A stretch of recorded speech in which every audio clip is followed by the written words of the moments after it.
masih terkait dengan reliability gitu ya. Mungkin bisa dijelaskan terkait dengan aplikasi inventory diagram, pengaplikasiannya dalam konsep maintenance dan reliability.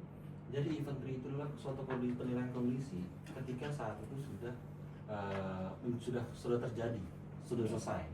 Nah, di situ kan dibuatlah sebuah goalnya dari inventory adalah menentukan konsekuensi yang terjadi suatu barir agar konsekuensi tidak semakin luas. Nah, konsekuensi itu barirnya itu yang kita lihat ada semacam probability, misalnya ada kebakaran, butuh fire pump kalau di pabrik kita, mungkin setiap pabrik ada ya. Fire pump itu indikasi kebakaran itu ada smoke misalnya, smoke detektor. Nah, terus yang kedua ada pompa fire pump, fire pump aktif gitu. Jadi itu akan kita analisis dari analisa masing-masing barir-barir tersebut sehingga dia sehingga dia bisa mensukseskan untuk pemadaman dari indikasi kebakaran tersebut, Mas Mbak gitu ya. Jadi sehingga dia nanti konsekuensi ini menjadi minim. Ya oke lah, kebakaran ada, indikasi itu ada, tapi triggernya juga cepat respon sebagainya. Nah, ini menarik. Fire pump ini menurut Mas under HSE maintenance-nya atau under maintenance atau reliability? Kan ada biasanya di perusahaan departemen reliability atau departemen maintenance, ada departemen HSE. Fire pump under mana?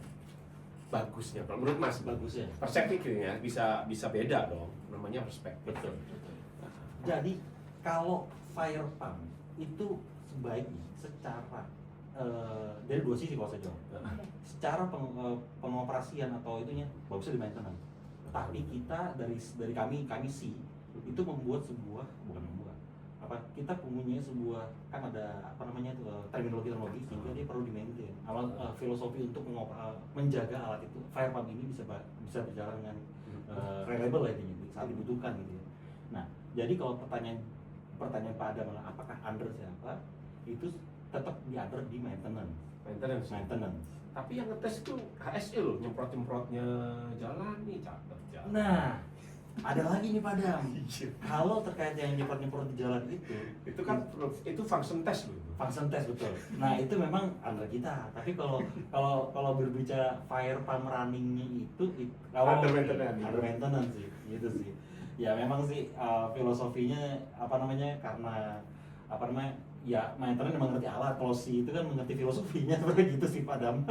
Perlu ini nggak data pengetesan dari data function test dari HSE perlu di bridging nggak ke maintenance? Oh ini udah berhasil nih, cek udah jalan nih tanggal segini di tes running, tekanan tercapai, semprotan 50 meter, flow rate segini gitu. Perlu nggak itu di bridging ke maintenance atau nggak perlu? Iya, sendiri aja. Kita ada. Itu bridging itu adalah jadi dua sisi. ASE ngetes itu adalah setahun sekali. Tapi kalau operation itu melakukan setiap bulan. Nah, setiap bulan. Jadi beda intention. Condition monitoringnya. Kalau di kami itu di sini itu detail semuanya. Jadi headnya berapa, hidranya sampai ke situasi tangki gitu. Nah kalau di operation itu running testnya aja. Jadi ketika di pompa itu running. Vibrasi gitu kan. Jadi kalau saya secara menjawab itu memang directionnya memang dari sisi sebenarnya. Tapi kalau di penggunanya dia soalnya.